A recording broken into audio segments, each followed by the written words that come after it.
Viking নামটির সঙ্গে আমরা অনেকেই পরিচিত, কিন্তু আমরা কি জানি ভাইকিং কারা? তাদের কাজ কী ছিল?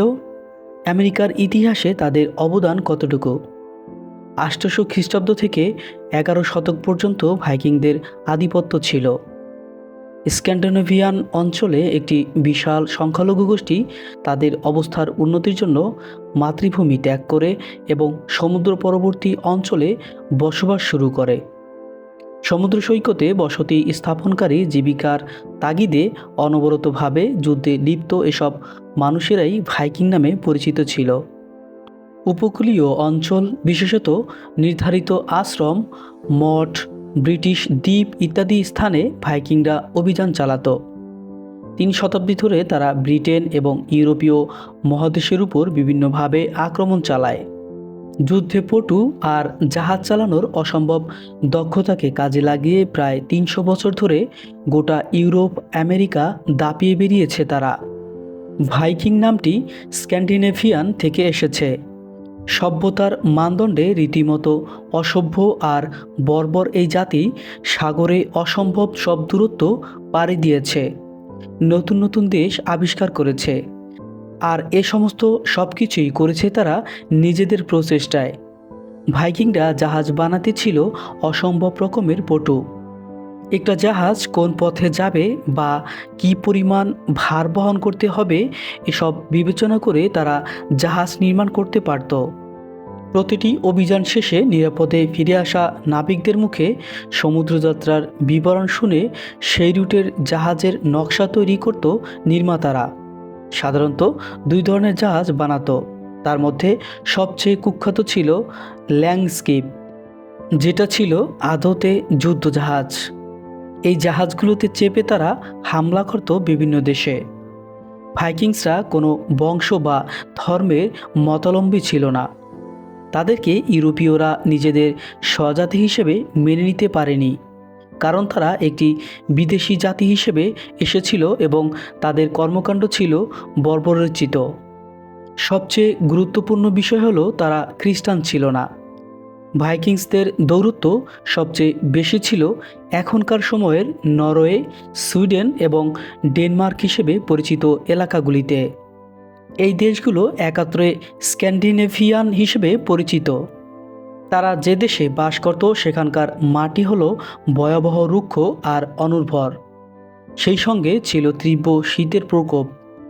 অনেকটা বাঁচার তাগিদে প্রতি বছর জাহাজে চেপে বিভিন্ন দেশে অভিযানে বের হতো তারা। লুটের মাল যত বেশি হবে তত আরামে কাটবে শীতের মৌসুম। তাই লুটপাট চালানোর ব্যাপারে তারা ছিল অসম্ভব নির্মম আর অসভ্য। সমুদ্রচারী দস্যুরাই ইউরোপে পরিচিত হয়েছিল ভাইকিং নামে।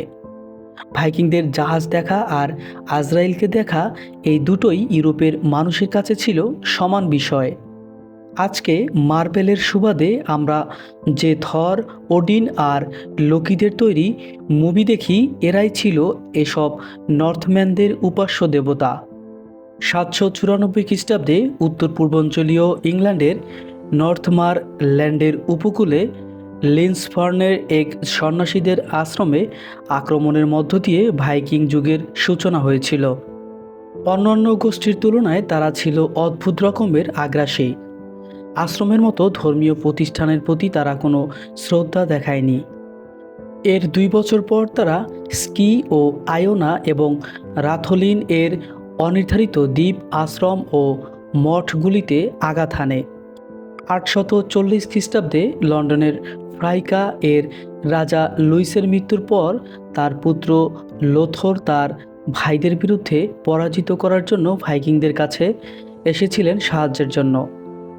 সংগ্রামের অনেক আগেই ভাইকিংরা বুঝতে পেরেছিলেন যে ফ্রাঙ্কিশ শাসকরা তাদের অর্থ প্রদান করতে ইচ্ছুক, তাই তারা এ সুযোগের সদ্ব্যবহার করেন। এর ফলে তাদের প্রভাব ইউরোপে আরও বিস্তৃত হয়। ভাইকিংরা 9ম শতাব্দীর মাঝামাঝি সময়ে আয়ারল্যান্ড, স্কটল্যান্ড এবং ইংল্যান্ডে অভিযান পরিচালনা করে। নতুন কোনো জনপদ থেকে তাদের একজন অভিযাত্রী বেঁচে ফিরে আসতে পারলেই পরের মৌসুমে তারা সেই রুটে রওনা হয়ে যেত ড্রাগন জাহাজের বিশাল বহর নিয়ে। আর আক্রান্ত দেশটি নিমিষেই পরিণত হতো দোজখে। ইংল্যান্ড নামের দেশ নিয়ে ভাইকিংদের ভেতর অনেক কথা প্রচলিত ছিল। তারা জানতো সূর্যাস্তের দিকে 7 দিন একটানা জাহাজ চালালে একটা সবুজ দেশ দেখা যায়।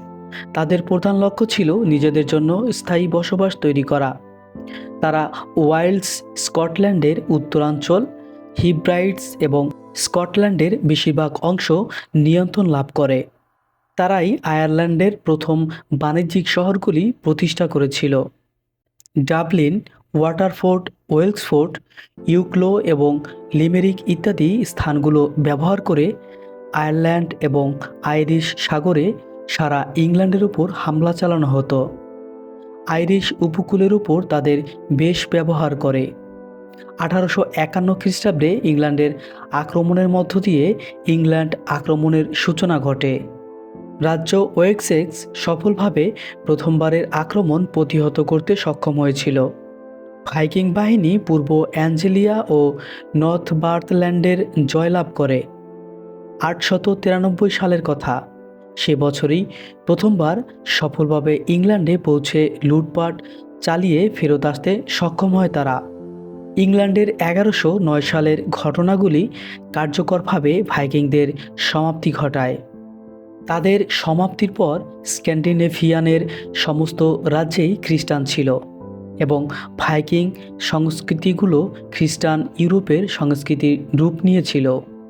আজ ভাইকিং বংশোদ্ভূত কিছু মানুষ স্ক্যান্ডিনেভিয়ানের কয়েকটি স্থানে স্থায়ীভাবে বসবাস করে। এছাড়াও উত্তর ইংল্যান্ড, স্কটল্যান্ড এবং রাশিয়া সহ আরও কিছু স্থানে তাদের পাওয়া যায়।